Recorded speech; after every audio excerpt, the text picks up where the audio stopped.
Now let's see the other perspective. So that was Feminism Making Women Dumber, part 1. Now this one is top 22 hot right-wing women on TikTok. The only women you should date or marry. Let's see.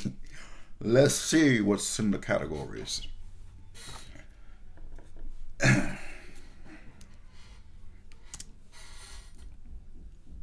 Never seen a pretty Trump supporter, and if you're offended, you should be, because you're f***ing ugly. You must be crazy, must be out of your mind, out of your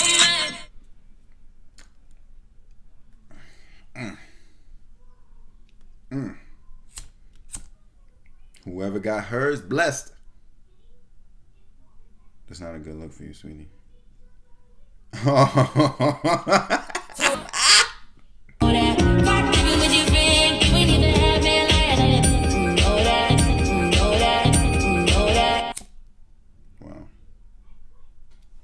Liberal guys. Let me show you what you're missing. Balls. So, question of the day: has anybody actually had a logical? I feel like that was fucked up. You shouldn't say that. You know, this whole thing, liberal men, conservative men, like fuck that shit. Like I'm not conservative or liberal. I'm neutral. Like fuck Republicans, fuck Democrats. I'm on neither side. But I don't think this should be about that. I don't know why these women are fucking making it about Trump and not Trump. Like, what the fuck? You know better. Logical conversation with anybody from the left, or is it always insults and name calling? The reason I ask is because I don't think anybody from the left understands that to have a debate, you have to have facts. And that right there is a fact. That's true. So it's become a trend to hate on pick-me's. And if we're gonna do that, I think it's time that we recognize the most notorious group of them all. And that would be the white liberal. These people pander to every single minority group. They even express so much self-hatred for themselves to groups of people who already hate them. The saddest part about this pick-me story is that no matter how hard these white liberals pander, and they sure try, they're never gonna get picked because all these people hate them. It's a real tragedy. Why are there so many white women? Oh, she's Spanish. Wow. OF. What's that OF? Cause your boyfriend's a bitch.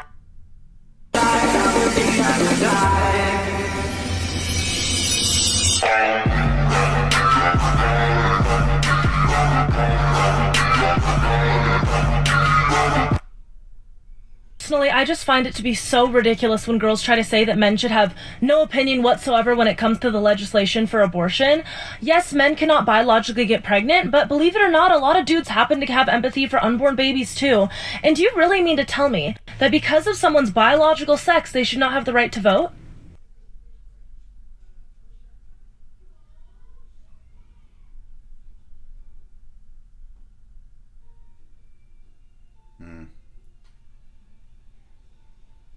Biden is a bitch. Word, Lord, have mercy. This is very political. She make me clap, clap, clap, clap. She make me clap, clap, clap, clap. Taking a chance because I like you a lot, so give it a shot. Give it all that I got. Suddenly you call my name and I lost my brain and I float up to the moon. Oh crap! They probably thought I was a liberal. So I was talking to my mom the other day. She said something that made me really think about the state of affairs of North America. She said, wait for it, I'm ranting to her about how you literally can't think or say anything these days without getting cancelled or in trouble. She's like, oh, that was normal in the Soviet Union. You know, you just have to learn to be quiet and avoid certain things, and then things will be more smooth, even though it's extremely annoying. I'm sorry.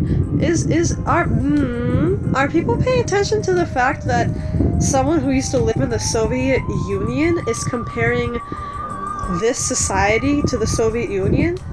Just let that sink in. Somebody who used to live in the Soviet Union is now comparing this society to the Soviet Union. Well, we've really done it now, folks. We've cancelled our way and woked our way up into freaking full-on speech control, man.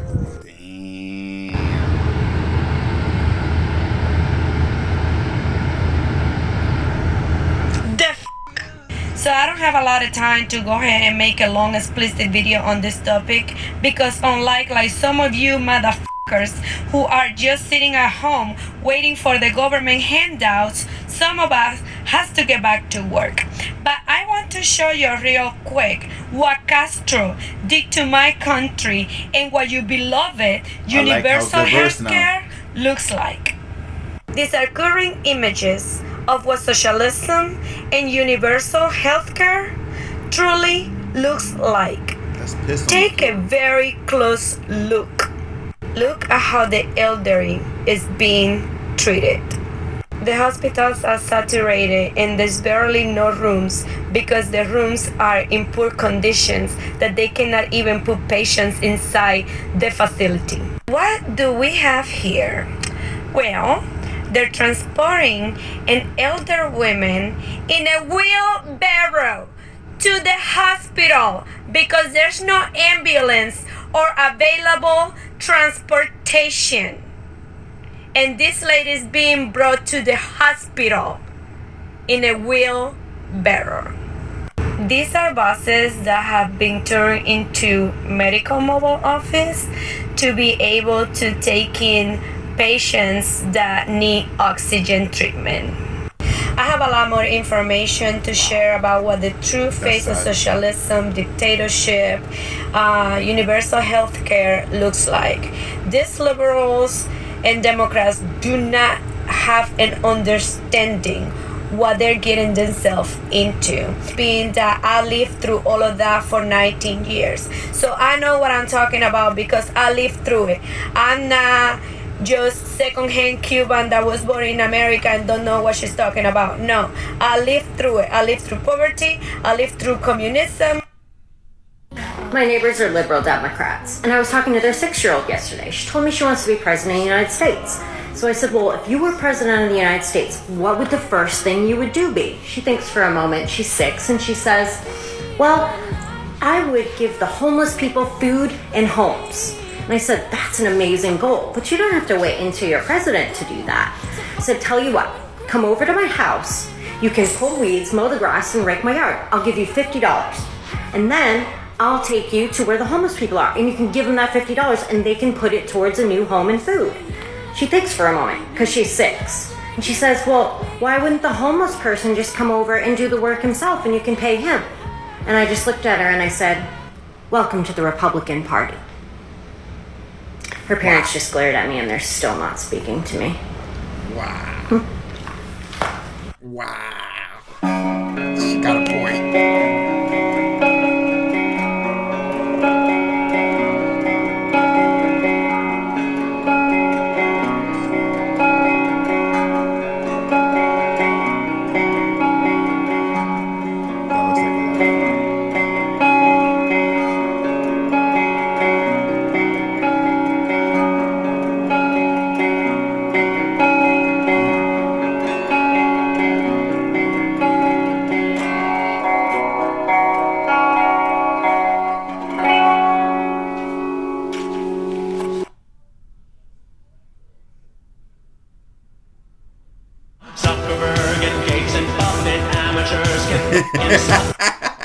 Hey guys, got to thinking. Anytime you read something that says state funded or federal funded, in your mind and aloud, change that to taxpayer funded. We know that it's taxpayer funding, but we need to start saying it and reminding ourselves that, because what it will do to you, because I've been doing it over the past 48 hours, it will start to build an urgency for change. Because you realize all of these state-funded programs and federally funded programs are your tax dollars that you are earning by working. So start thinking about that. I was just reading an article that a man in Florida who's a well-known homeless man that performs on the streets, and it shows a sad picture of him, that he's going to be back out on the streets soon because he's been living in a free hotel for the past 6 months, funded by the federal government because of COVID. Okay, if he can dance and perform on the streets, he can get a frickin' job. Might not be the best job, but he can get a job.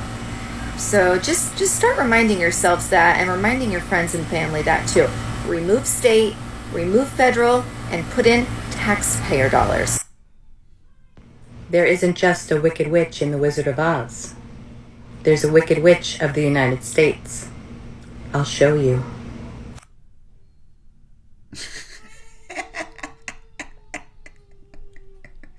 Yeah. Shade being thrown. That's crazy. Is that it? Yeah, that's it. I see how this is very like Republican dominated. Like I said, fuck both of them, but the reason I say fuck Republicans and Democrats is because even though I'm 29 years old, I am still learning about politics because it was never really taught to me. And so I've never actually voted in my life. Never. I'm 29 and I've never voted. Not once. For nobody. Not one president. No one. Why? Because I've always felt like, how am I going to vote for something I don't understand? You know? And I've always had these little back and forths between certain Democratic views, certain Republican views that I agree and disagree with on both sides. But lately, I've been leaning towards a lot more Republicans, and I'm saying siding with them in terms of like these type of arguments when it comes to marriage, women, what's going on in our country right now, what's been going on for the past 4 years, and during Trump's presidency, and even during Obama's presidency. Literally after when Obama became president the second time, that's when I started paying attention to politics, and I was in the military still, and I was in the military during Obama's presidency. So I paid attention to a lot of different things, and over the years I've been leaning more towards the side of Republicans, but not exactly calling myself a Republican because of the fact that there's still things that I don't exactly agree with. But a lot of good points, a lot of things I felt like were unnecessary. But thanks for watching. Don't forget to like, subscribe, and comment. I'll catch you on the next episode. Peace.